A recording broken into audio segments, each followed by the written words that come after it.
किसी एक आदमी ने नहीं बनाया। अगर भगत सिंह फांसी पर लटके हैं, फांसी के फंदे को चूमकर, तो अशफाकुल्ला खां भी लटके हैं। अशफाकुल्ला खां का ऋण कौन चुकाएगा? सबने लड़ाई लड़ी है इस देश की आजादी। ऐसा कोई आदमी है ही नहीं जिसने लड़ाई लड़ी हो। एपीजे कलाम साहब ने कहा पूरा जीवन, मतलब वो तो एक आदर्श है, एक भारतीय के रूप में मुसलमान कहना तो उचित नहीं है, आदर्श है वो, आदर्श। और शिक्षा का कार्य करते करते उन्होंने शरीर का त्याग किया। सेमिनार लेने के लिए गए वो, तो अशफाकुल्ला खां, अब्दुल हमीद, बिस्मिल्लाह खां, एपीजे कलाम, इनका ऋण भारत कैसे चुकाएगा? इनका भी तो ऋण चुकाना है। तो जब इनका भी ऋण चुकाना है तो इनके लिए भी व्यवस्था करेगी, और आप आइएगा, मैं उसमें भी आऊंगा। मैं जो है, जब वो कार्यक्रम का आयोजन किया जाएगा, और किया ही जाएगा, सरकार निश्चित तौर पर हम और आप तो आएंगे वहाँ पे हो सर, लेकिन समाज को जुड़ना चाहिए, समाज को आना चाहिए, और ये भाव जाना चाहिए मेरे ख्याल से इस मंच के जरिए, इस अयोध्या धाम के जरिए, सरयू तट के जरिए, कि हिंदू मुस्लिम सिख ईसाई हम सब आपस में भाई भाई। आप इस चीज पर आपके बड़े अच्छे वीडियोज हैं। अभी हमारे एक मित्र हमसे कहे, सर आप अयोध्या आए थे, आप बता देते हो तो हम 40 गाड़ी ले आते। हमने कहा क्यों? हम ठेकेदार हैं, मालूम है कि हमारा कोयले का ठेका, हम शिक्षक हैं, शिक्षक की तरह हैं, चले जाएंगे। भगवान राम अगर इस पूर्वांचल के लोग की तरह होते तो जब समुद्र के सामने पहुंचे थे तो दिन भर हूटर ही बजाते रहे। यहाँ का आदमी अगर हूटर वाली गाड़ी बैठा है तो खाड़ी सड़क पे हूटर बजाता है, और वो इतना बड़ा व्यक्तित्व कि समंदर के आगे 3 दिन हाथ जोड़ रहे हैं। ये वो देश है, विनय न मानत जड़ जल गए 3 दिन बीत। 3 दिन अगर भगवान हाथ जोड़ सकते हैं, हम नहीं जोड़ सकते? उतनी सरलता, उतनी विनम्रता हमारे अंदर नहीं आ सकती?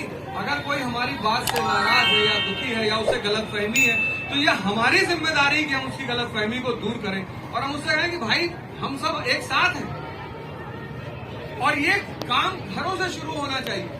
मेरे पिताजी काफी बुजुर्ग हो गए, तो उन्होंने हमसे कहा कि देखो यार, तुम भाई बहनों, हम चाहते हैं कि जाने से पहले घर का बंटवारा कर दें, जमीन का कर दें, तब जाएं।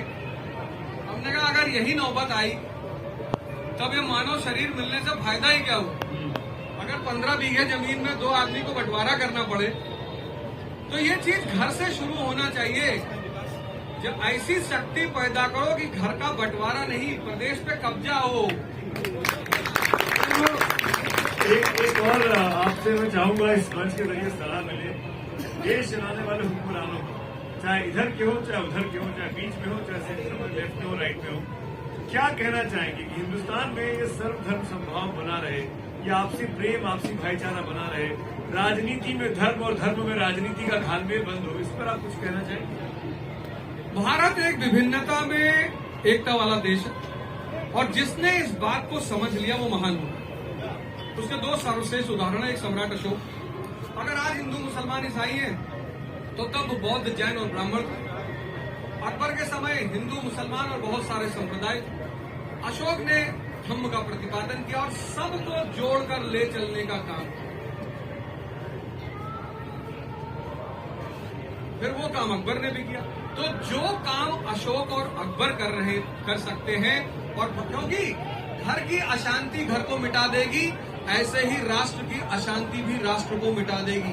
इसलिए अगर राष्ट्र का विकास करना है तो घर और राष्ट्र दोनों जगह शांति होनी चाहिए।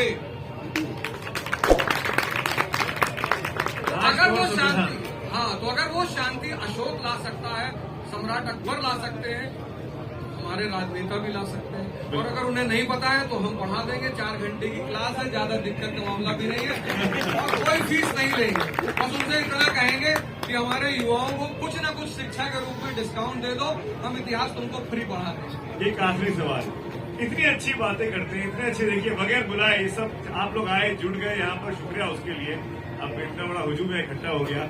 आखिरी मुद्दे को छूना चाह रहा हूँ। अबे सर, आप हैं सार्वजनिक जीवन में, मैं जानता हूँ आप निकलते हैं तो पीछे पीछे आपको सिक्योरिटी लेके चलनी पड़ती है, बच्चे लेके चलने पड़ते हैं। कब आने वाले हैं संसद में, कब आने वाले हैं भारत के जीर्णोद्धार के लिए? मंशा है कि नहीं है? हम दिल्ली के लोग कब तक इंतजार करेंगे? अमन बाबू 24 में आ रहे हैं। और यूपी से जा रहे हैं। हाँ, अरे अपना घर छोड़ के कहाँ जाएंगे, अपने घर से। तो अपना घर तो इलाहाबाद भी है, नवाबगंज भी है। नहीं, हमारा तो हम तो कहीं से, भारत में कहीं से शिक्षक का कोई व्यक्तिगत घर नहीं होता।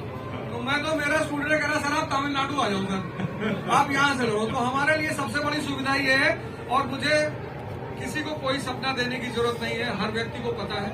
तो 24 जहाँ पर कृपा राम के हुई, तहाँ पर कृपा करे सब कोई। तो अगर राम की कृपा रहेगी। हमारी शुभकामनाएं ओझा साहब आपसे, और आपके साथ बात करके हमेशा अच्छा लगता है।